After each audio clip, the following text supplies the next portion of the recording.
There's major FUD going on in the crypto market. So in this video, we're going to give you the scoop on everything when it comes to the SEC suing Binance, as well as some of the hottest NFT news that you've missed. The SEC charges Binance with multiple security law violations. Binance, if you didn't know, they have two separate entities. There's Binance International, which is Binance operating globally, and then there's Binance.US, which is basically a subsidiary of Binance that operates within the US, and it's basically a whole separate company that has to adhere to different laws. According to the SEC, they're going to be charging Binance and CZ, who is one of the founders of Binance and the main majority shareholder, I believe, on 13 counts of securities law violation. They allegedly operated an unlicensed stock exchange. The SEC is also going to be identifying many of the layer 1 and layer 2 coins like Solana, ADA, Matic, Atom, Sand, Mana, a lot of these gaming projects as well, Axie Infinity, as crypto asset securities. So before, things were a little gray, nobody was really clear on if a token was a security or not, but now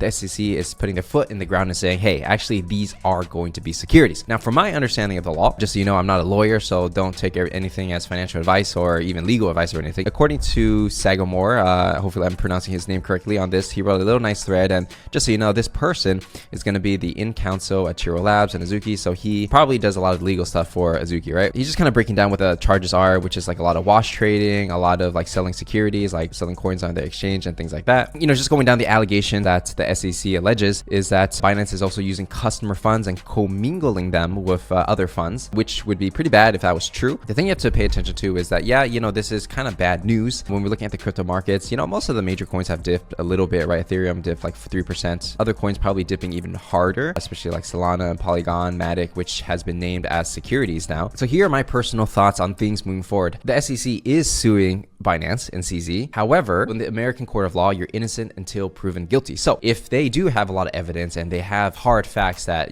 all these allegations that they're making are actually true, then that's not going to be that great for the crypto space. You can make your guesses on who's right and who's wrong, things like that. But you have to understand that there is a legal system how things are going to work, right? And Binance put out an official response to this lawsuit, and they basically denying all of these allegations, that they're saying that they have worked really hard to work with the SEC and any legal entity involved in order to resolve this, and they're disappointed that basically just hit with lawsuit. From my understanding, and then just reading the news and things, Binance is hearing of this before even the news outlets are hearing of it. So you could also say that, hey, is this a coordinated attack to like deter people from wanting to use crypto? So there's a lot of conspiracies and theories of what is going on, but over time I suppose we will learn what the truth is. So now that we covered some of the major news in the macro market, let's go ahead and get into some NFTs. Now, if you haven't been paying attention to .swoosh, which is basically Nike's brand when it comes to NFTs, they recently actually sold a bunch of tens of thousands of digital sneakers for like $20 each, and now they are announcing a collaboration with EA Sports. There's not a lot of information on what these collaborations are going to look like, but my guess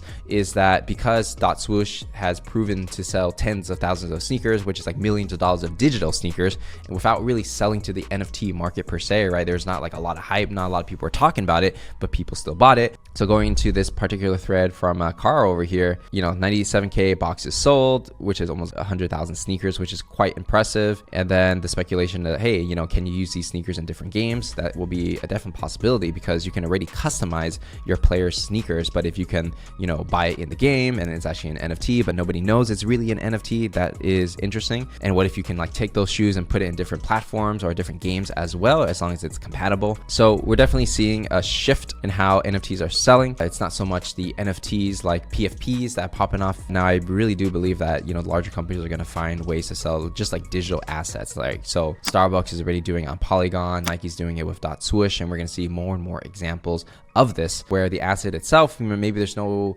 value in it, maybe people aren't buying it for speculative value, but they're just buying it because it's cool, just like how you might buy an in-game item. And that probably will be the future for a large percentage of NFTs moving forward, especially in the gaming sector. All right, moving into some of the more Web3 native projects, we're going to be talking about Dust Labs, one of their new products, which is called the DID. So essentially what this is kind of marketing like Linktree, but like a Web3 Linktree. So what does that mean exactly? Well, you basically, buy some NFTs, whether it's like a DGOD or y00ts, and I'm sure they're going to license this out to other people to use. And then once you verify that you own these NFTs, then you just connect it to this wallet. Then the official accounts, the degods account, the y00ts account will follow you because you are a holder. So it incentivizes people to, get a follow back if they buy the NFT, which a lot of times, you might be paying for like that social value or the perceived value of like, hey, Frank follows me, right? So this is valuable. I'm sure there's a lot of things you can do with that. I guess like an ID or a Web3 profile that you can use and show off, and it's like programmable so that when you buy certain assets, you get access to certain things automatically, or certain people follow you automatically. So there definitely is value in that, and I see it as an experiment, right? For me, what's personally interesting is that Dust Labs is just like cranking out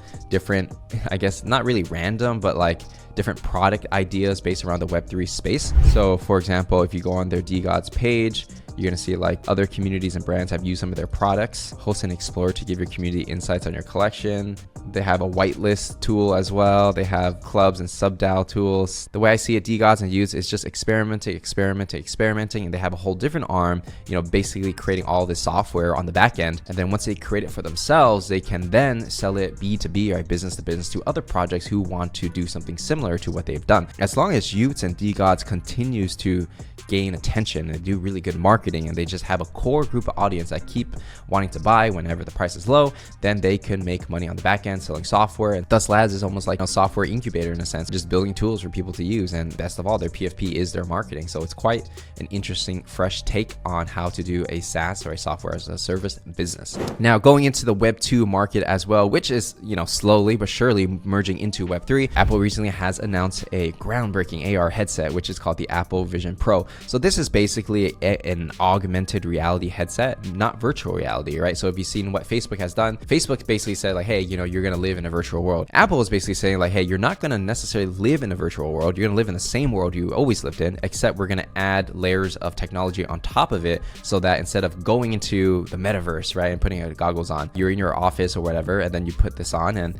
your screen pops up in front of your eyes instead of looking at an actual computer screen. This is quite interesting because have meetings with people virtually, but then they're actually in your house instead of like you going into a world. I mean, there's a lot of like productivity use cases for this, using it as your computer screen, watching a movie with this. There's definitely going to be a lot of use cases. And when we look at the future of where this is all going, it's possible that digital assets, especially ones that are like AR, might become more valuable, because if you're having a meeting with somebody, maybe you can turn on your artifact AR hoodie or whatever, and then you have like angel wings, right? That might be valuable for some people. So definitely something to follow, because whenever Apple has like a new product coming out, whether it's like the Apple Watch, the iPhone, they've always innovated in the technology space, and this is a pretty big push forward, especially if you are in the 3D space, especially if you are in augmented reality, because this actually does change the game and will potentially get more people to want to use AR, right? Like right now, not many people are really using AR. It's kind of like gimmicky, but with this, maybe things will change. Just like how when Apple came out with the Apple Watch, so much more people wanted to use smart watches, and in fact,